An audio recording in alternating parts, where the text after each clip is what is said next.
बहुत समय पहले की बात है।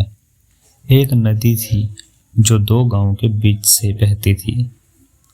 एक ओर बसे गांव का नाम था सुखपुरा और दूसरी ओर का नाम था समृद्धि नगर।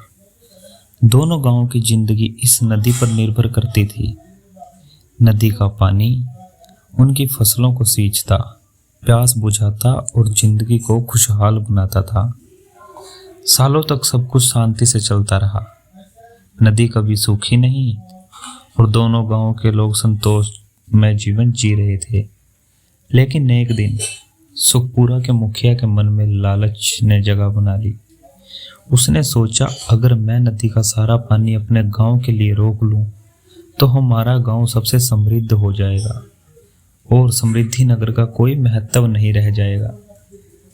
इस तरह समृद्धि नगर के मुखिया के मन में भी यही विचार आया। उसने सोचा, अगर हम नदी के सारे पानी को अपने गांव के लिए ले लें तो सुखपुरा का पतन हो जाएगा और हमारा गांव सबसे धनी बन जाएगा। दोनों गांवों ने अपनी अपनी योजनाओं पर काम करना शुरू कर दिया। सुखपुरा के लोगों ने बांध बनाना शुरू किया ताकि पानी केवल उनके ही गांव में बहे और समृद्धि नगर के लोगों ने भी नदी के मार्ग में बदलाव करने की योजना बनाई।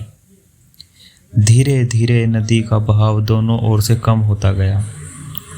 पहले नदी का पानी कम हुआ, फिर और कम, और कुछ ही दिनों में नदी का बहाव पूरी तरह से रुक गया।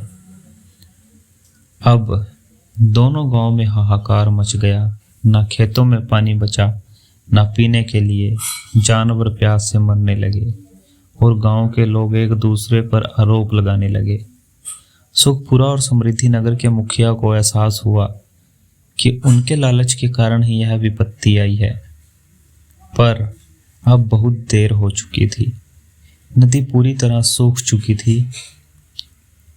एक दिन दोनों गांवों के बच्चे नदी के किनारे खेल रहे थे।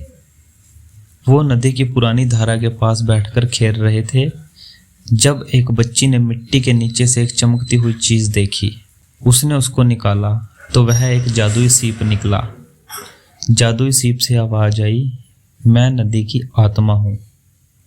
जब तक तुम्हारे गांव के लोग एक साथ मिलकर नदी की देखभाल नहीं करेंगे तब तक मैं नहीं बहूंगी।